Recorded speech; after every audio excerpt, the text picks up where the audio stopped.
Hey everybody, I'm Jody Vance. And I'm George-Affleck. And it's time for...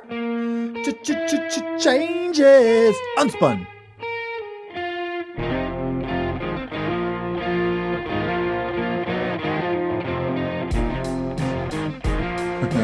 Time to face the world. Anyways, change. You got some news.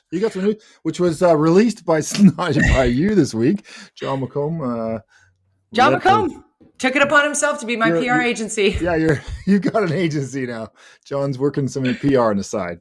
I got to tell you, first and foremost, George, you have been an absolute vault for me. I told you right away. Yeah. I did. You know what? You find out who your friends are when you tell them a big fat secret. So I have officially accepted a contract as the Canadian correspondent for Al Jazeera English. Cool. It even gives me all the goosebumps to say that out loud right here. It is a freelance position. I'll still be doing the Orca. I'll still be doing this with you. I might have to juggle around timing sometimes when I get a phone call and then they say, you know what? We need you to go to Montreal for the federal election. And I say, wow. Okay. So yeah, we're just easing right into my first official assignment. So very exciting, very excited. And it all started, as you know, because I told you the story, but let's tell our listener, our viewer, a little bit of the backstory is that I went on vacation after working so much doing all of my contracts and filling in on afternoons at CKNW, being so busy there. Took a break after we were allowed to travel again. I went for the Canada Day by 11 days with my family to our property and just landed up there. Heat dome. What was it? Heat dome and the wildfires. Lytton had just gone up in flames as we were driving there. I wrote about it at the Orca. Yeah. And then I got a phone call. It was actually Jim Gordon, a former colleague of mine at CTV, who, at the suggestion of Colleen Christie, I've now learned, reached out to me and said, do you have time for a work thing? And I was like, first day of vacation, seriously. And then I said, sure, because that's what I do. And then he said, Al Jazeera is looking for somebody to do a live hit on wildfires. I understand you're literally in the heart of it all. And I said, I am. Might as well, hook me up. And so I ended up speaking with this producer in New York and Washington, D.C. I was doing the back and forth. I know. And basically they said, okay, we're looking at, 9:00 your time. And I was like, 9:00? It's first day of vacation. By 9:00, I will have a couple of cocktails. I said no.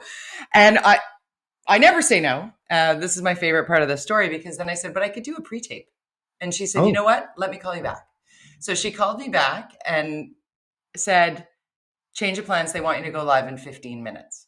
And that was when, George, I realized that I don't have makeup. My hair is wet from the lake. I'm wearing a t-shirt that says take a hike. And that's the dressiest thing I have. And I told her that. I was like, I'm not TV ready at all. There's none of this. There's no ring light. You can see the ring light in my glasses here. None of that. So I stacked my computer on a David Bowie puzzle box on the patio and I downloaded the Skype and connected with Doha and didn't even have headphones, nothing. And I did 5 minutes live with Nastasia to the 280 million households that is Al Jazeera. Whoa. And yeah. Wow. And hung up at the end of it. And I'm like, okay, release the hounds. The kids can come out now. We're literally in a cabin. And, there was some feedback right after. And the next day, my friend Kimberly Halkett, who is their White House correspondent, was like, everybody's talking about you. And I said, everybody's talking about the lady who went on TV without makeup. Because that's what I did. And she's like, get out. Do you mind if I share your information? And a couple of days later, so that was Canada Day. And on the 4th of July, Independence Day in the United States, my phone rang and when you look at the phone and you're like, that's a number that I don't know, that must be, it's my social insurance card and I'm going to jail, right? Yeah, the Services Canada. Right. So I went, New York, here we go. And I was like, hello, it's Jody. And I got Jody Vance, Booker T. Washington, executive producer, Al Jazeera. How are you? Booker T and the MGs? And my life, Booker T. Washington is the executive producer. He is fantastic. Ever since that day, my life has been so different. And it's taken up until literally day before yesterday for the paperwork to come through, which I was warned it would take time. But Booker got it done. I signed off on it. And I was just about to tell the world. I was just starting to tell my friends like you, my family. And then my Twitter started going crazy and I saw that John McComb shared it with everyone. So here I am. That's my story. Awesome. Well, that's cool. I mean, I don't think people realize that his audience is so huge with Al Jazeera, so it's pretty cool. Yep, some people assume, given the name, that there is a skew to it, but it is known to be Hmm. the most neutral of all news organizations. And if you watch Al Jazeera, you can get it on your Telus, you can get it on your Shaw, you can get it on your whatever.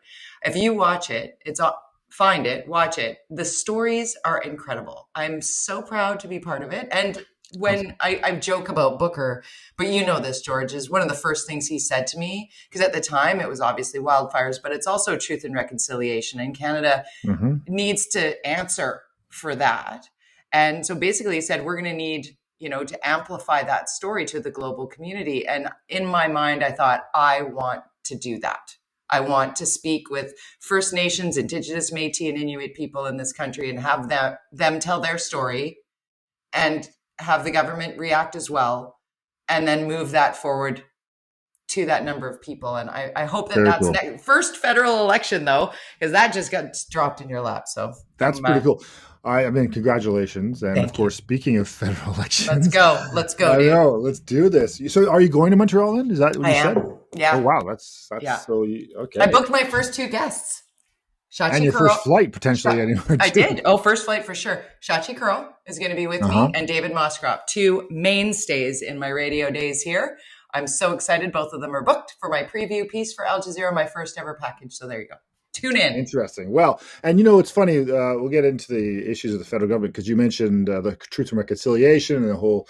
I mean, it's funny how that issue and all of the First Nation stuff has not been on the agenda in this election campaign in any big way. I think it's sort of weird because of where is the residential schools was just not even a topic, and it was the hot topic up until the writ was dropped, and now it's like it's not even there really in a big way. It's weird.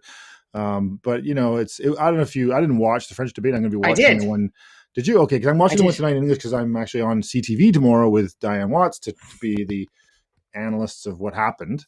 So Great. as we were recording this, by the way, everybody, it's Thursday. The big English debates tonight, so we can't record this tomorrow. So we'll guess at what they're saying. But I will say, and I tweeted this, that there was a pivot last night. We talk about this, and when is there a time in an election campaign? I think last time can Trudeau pivot? Is it going to be too late soon to pivot? And I think there was a moment last night that's you see it on social media, and it's social media has one benefit. You can sense a mood building. And that his response to the rebel media, his rebellious response to rebel media's question, if anybody hasn't seen it, go take a look at it. He is clear and confident. Let's summarize what You summarize. reporter. He didn't even want to reference her as a member of the media. It's your organization, which was interesting. Yeah. But basically, it was quite an acrimonious question, understandably, I guess, because Rebel Media had to take the consortium to court to get accredited for this, which is kind of where the question came. It was like, we needed to get accreditation. It was that kind of a question. How can you be a leader of all people if we're not allowed to, I'm paraphrasing, but that we're not allowed to ask our questions? And what are you going to do about blah, blah, blah, blah, whatever the question was. And so then the response could have been trying to soften it. And instead, the federal liberal leader said what? Well, he just shot them. Say, first of all, there's a process for getting accreditation, and I have nothing to do with that. There is a process. It's the media decide who gets accreditation. It's the media club consortium. In Ottawa, which is it's all of the media come together. All the media. It's CBC, CTV, Global. Everybody works together on it. All the stations come together. No, it's not a acrimonious push and pull. It's And then he went on to attack the rebel media, media being the operative word in his mind, and in the fact that the fake news and all that stuff. Now, of course, you can have your opinion about rebel media. You can have your opinion on that the whole side that the people that support rebel media. Believe me, they're not Trudeau supporters. What I think this was about was it provided those people who have been sitting on the fence, who are federal liberals, are not conservatives. They're not going to be. They're just not. But they're just going, where's Trudeau?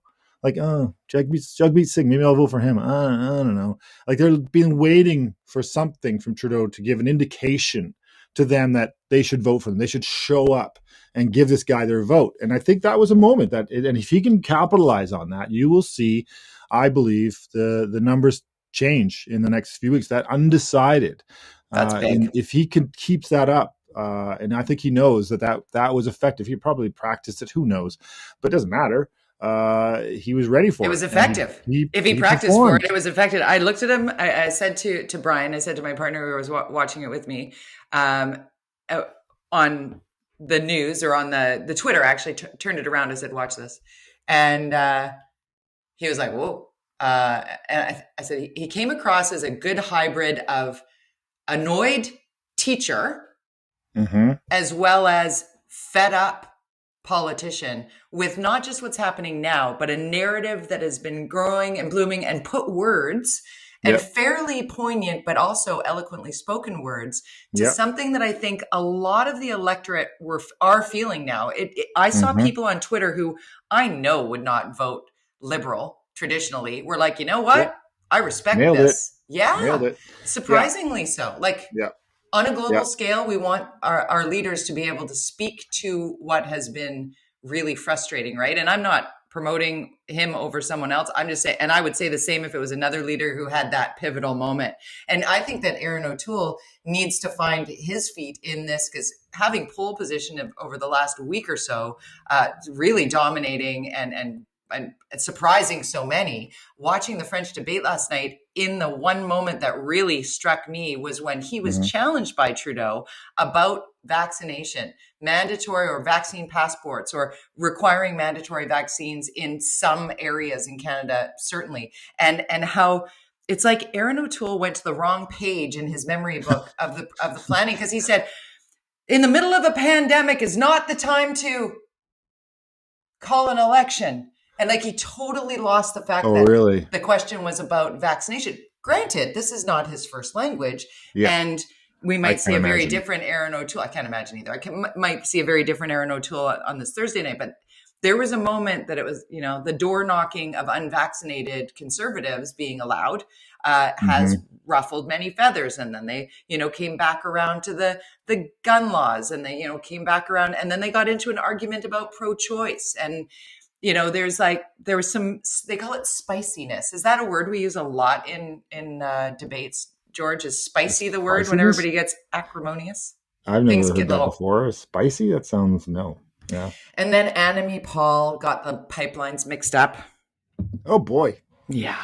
One thing. You got one job. You could see her face when she realized her error.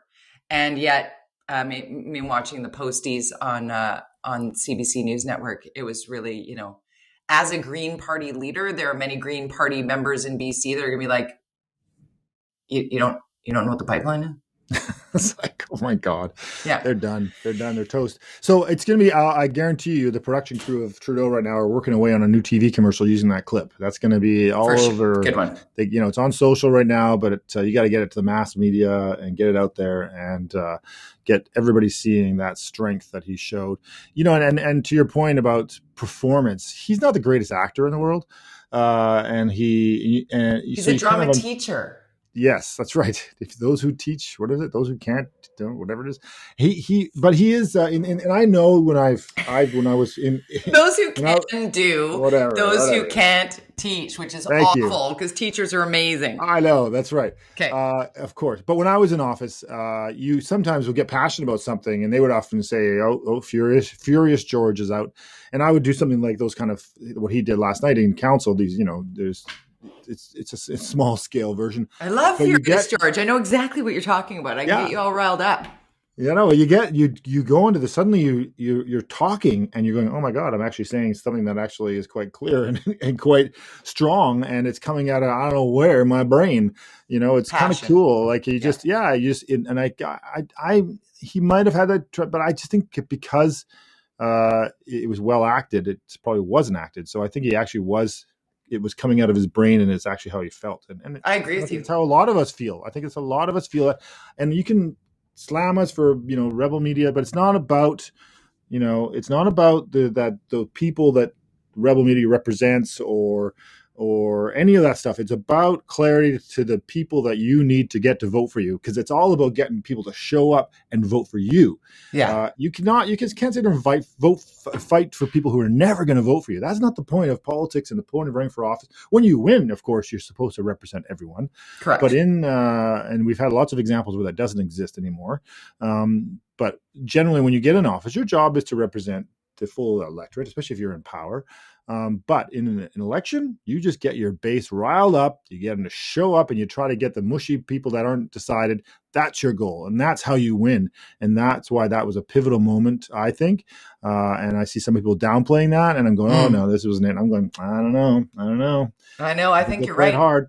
I think you're right. And you're very good at forecasting these things. I mean, it is literally what you do. And that's not as a politician or a pundit. It's what you do in your communications work. Crisis communications, putting together what a campaign should look like to try and find that moment, that lightning in a bottle moment that you cannot necessarily create. I think you make a really great point there, George, when it comes, you can't plan for that. Here comes George. Yeah, it's the passion that comes out of you. That monologue that you think, oh God, I might be going way off script here and everybody's going to freak out. And then at the end of it, they're like, that was my favorite part, right? Because I think what I felt when I saw that was, yes, right? Not about the politician, but the message. The message that the media is not the problem, that the vaccines are safe. And the only way we get out of this is everybody gets on board with that. So the, 7% of the population that are very loud, angry, and fighting and now blocking entrances to hospitals, or City Hall and throwing rocks and all of that. I mean, let's unpack a number of those things. Because the throwing rocks things, I do want to get to. We have to get to broken windows eventually, though. So we'll segue from rocks to windows after. So we'll start with anti-vaxxers first at the hospitals. Okay, so last week when we talked, it was it had just sort of happened, and I don't know if I had the opportunity. I don't think I did. I didn't have the opportunity to tell you. One of the people that I've known for 12 years who lives in my community, let's say, lives nearby, somebody who I'd see regularly and would consider it a friend. A Facebook friend even. And I'd put on Facebook, Ellie Harvey, actor and a good friend of mine, had posted something that was like, if you were at that thing at the hospital, you're a moron, whatever. And, I don't want you in my feed, so just unfriend me now. One of those kinds of things. And I thought, oh, I feel like that. So I copied it. I'm like, from Ellie Harvey. And I put it on my Facebook page. Well, I got a phone call from that person in my community. And apparently I'm a commie, tyrannical, lefty and it was interesting. It struck me there because I don't believe I'm not sure if he's anti-vax, but he's definitely anti-vaccine passport. And I would probably guess he could be. There is that challenge for sure. Is it freedom you're talking about? Totally. But here's the thing that struck me most, George, is he was absolutely screaming at me for having an opinion that disagreed with his, while he was screaming at me about an opinion that I disagreed with of his. Like, you want me to stand by and support you or be quiet. And yet when I don't stand by and support you or be quiet, I am the root of the problem. It's this sort of weird, angry place. Like, you're seeing the anger that's seeping throughout our society right now.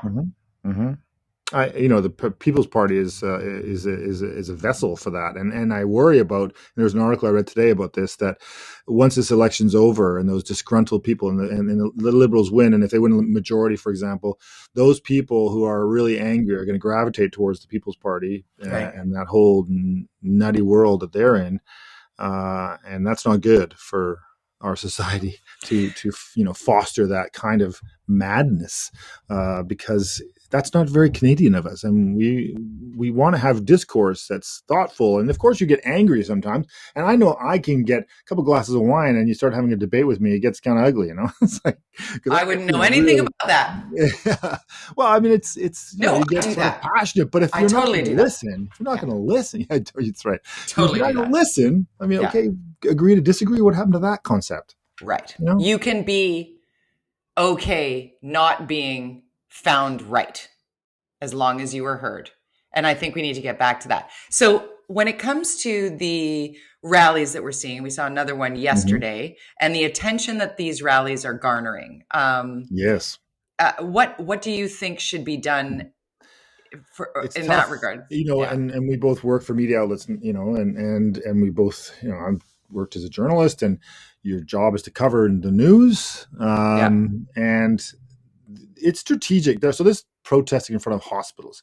So the first protest had thousands, it'd be like 5,000 people or whatever it was. Yesterday, it looked like more like 500, maybe less than that in front of City Hall.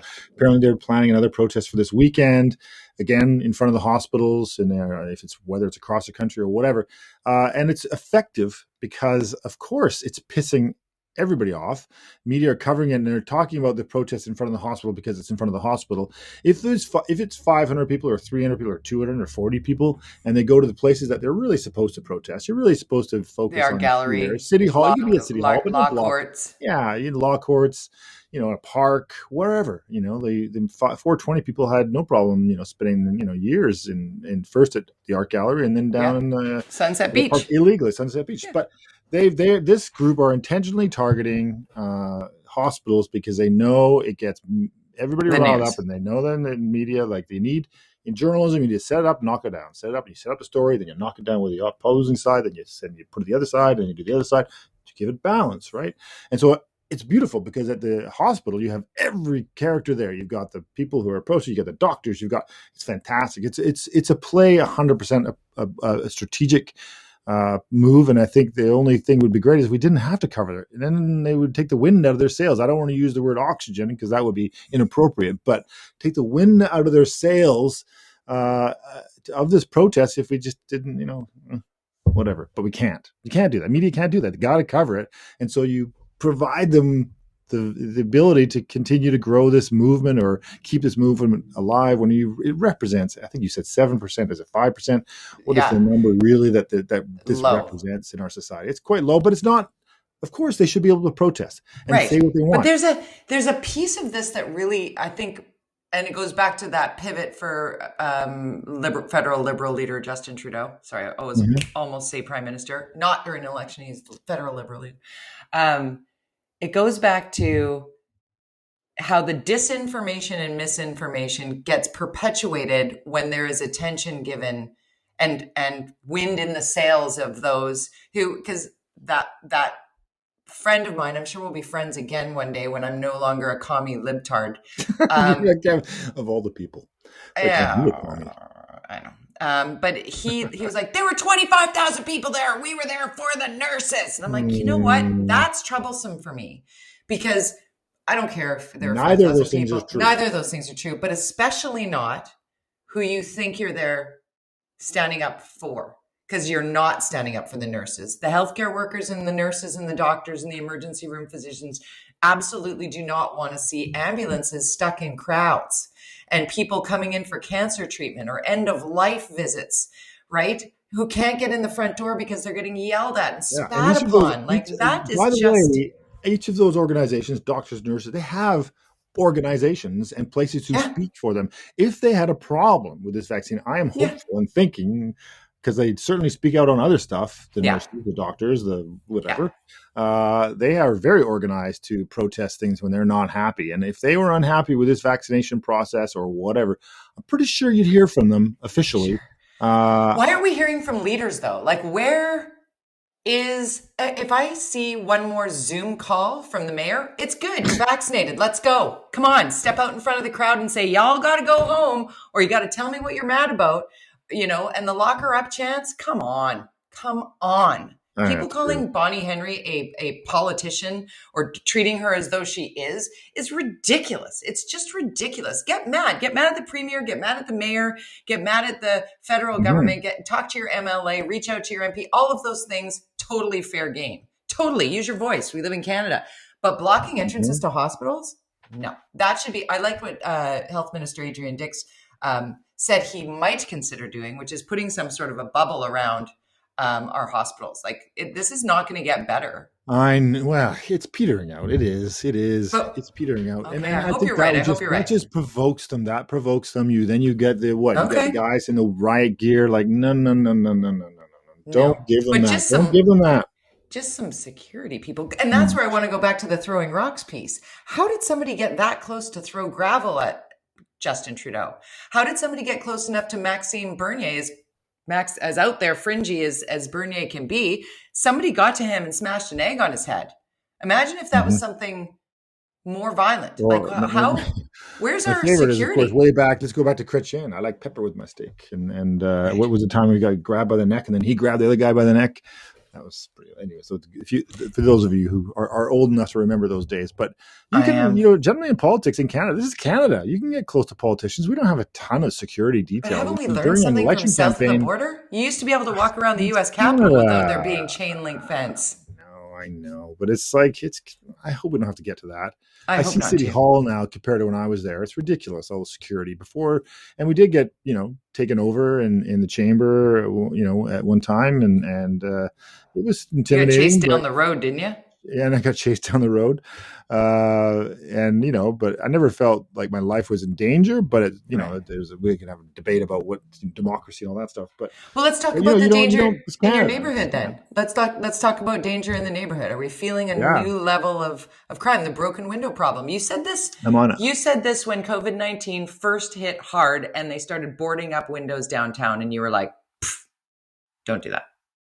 Yeah, it's and a friend just went to Portland and he was telling me about Portland, and he said it's super, like you drive into Portland and there's tents all the way along the highway, and that's federally controlled area, and they're not removing these tents. And you get into Yikes. Portland and it's like Vancouver but times 10 by the sounds of it. I haven't been there obviously since COVID started, but everything's boarded up. There's chain links, like the Apple store has a giant chain link fence all the way around it.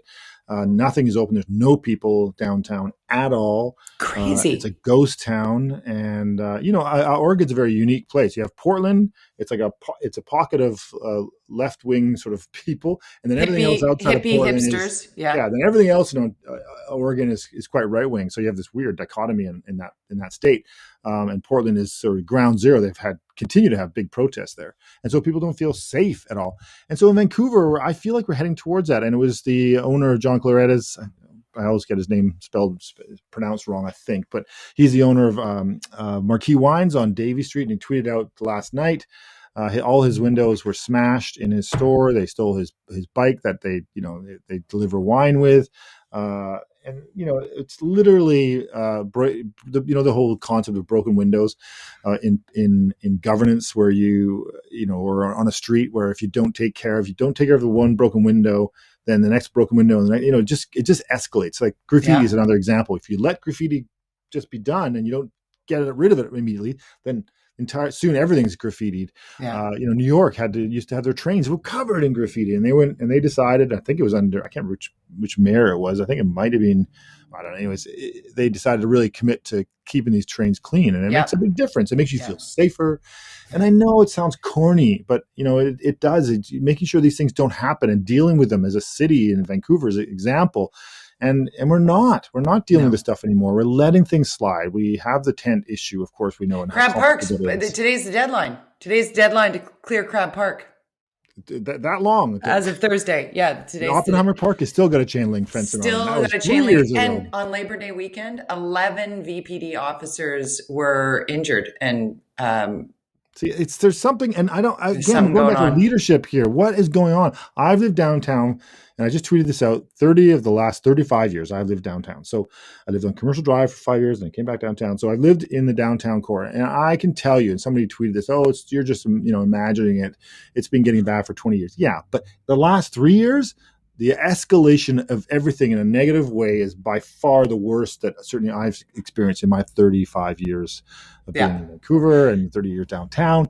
Yeah. It's out of control, and there's no leadership coming from City Hall. None. We need somebody to mayor. Can somebody please mayor? Somebody. Just step up and mayor. If you're planning on running for mayor, now is your time. All those people running for mayor, there's like 100 of them. Come on. Somebody needs to mayor. Mayor, George. Somebody needs to mayor. Somebody needs to. Brutal. It's painful and it's annoying. And I'm a resident out there. And I got a daughter who comes to visit. Nobody feels safe. She works in Gastown. You don't feel safe anymore downtown. And I don't care if you can say that stats don't show that. Trust me, anybody who lives downtown right now does not feel the same way they felt 3 years ago. And that includes a mayor, by the way, who lives downtown, just 2 blocks from me.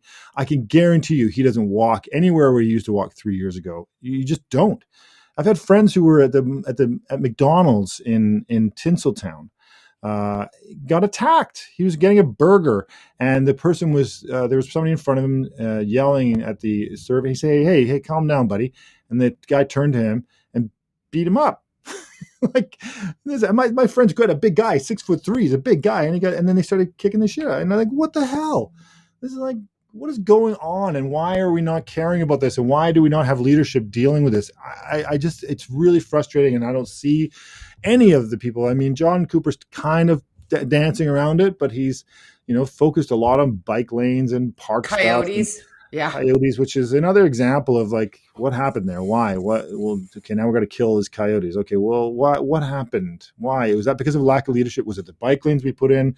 What? We don't know. And I think it is leadership. Again, park board leadership, all mixed up. There's no one, they have this mixed up group of people, and there's this greedy mixed up group of people who want to just create some wild meadows for us to play in when we have time, but let the grass grow, and it's just all. The mayor will argue that, oh, well, I have it's a mixed council, as you would with park board. Well, we don't have one dominant party. I don't care. Come down and just yell somewhere. Lead. Go down to Hastings Street as a mayor and stand there and talk into your phone and say, what the fuck is going on here? Yeah. Let's fix this, Vancouver. Come on. Yeah. I think that will give us an E. That will give us an E. You're right, though. I do want that too, George. I'm struggling with not continuing with the frustrated narrative that feels like I've been perpetually on for way too long. Every conversation we have, it's like, where's the park board? Where's the mayor? Where's the park board? Where's the mayor? Where are the cops? Where's the park board? Where's the mayor? The mayor's not getting along with cops. That's why this is a problem. Fix the problem. Where's the fix to the problem? We're only going into darker earlier, rainy, and depressed, and still fourth wave, and still parks are a mess. I mean, all we're going to do is have more times for coyotes windows being smashed and bikes being stolen out of retail stores on a busy street in our city. What is going on? Why is this happening? Honestly, fix it. We're out of time. We've already gone over. We're 2 minutes over. We never go over. So I'm just going to tell you, read my column at theorca.ca. It is a story of helping one person at a time. And George, my favorite Odd Couple episode, I'll remember it as clear as day when I watched Felix Unger write on the board in court, assume and circle ass and you and me. And I was now we're getting an E. I was just a little kid and I was giggling about it at the time, but it has stuck with me my whole life. I've used it. I remember it. Yes. So there you go. Don't make assumptions. Do not assume. That's what my column's up. Follow George at George_Affleck on Twitter, at Jody Vance on Twitter, and we'll see you next time. Bye-bye, everybody.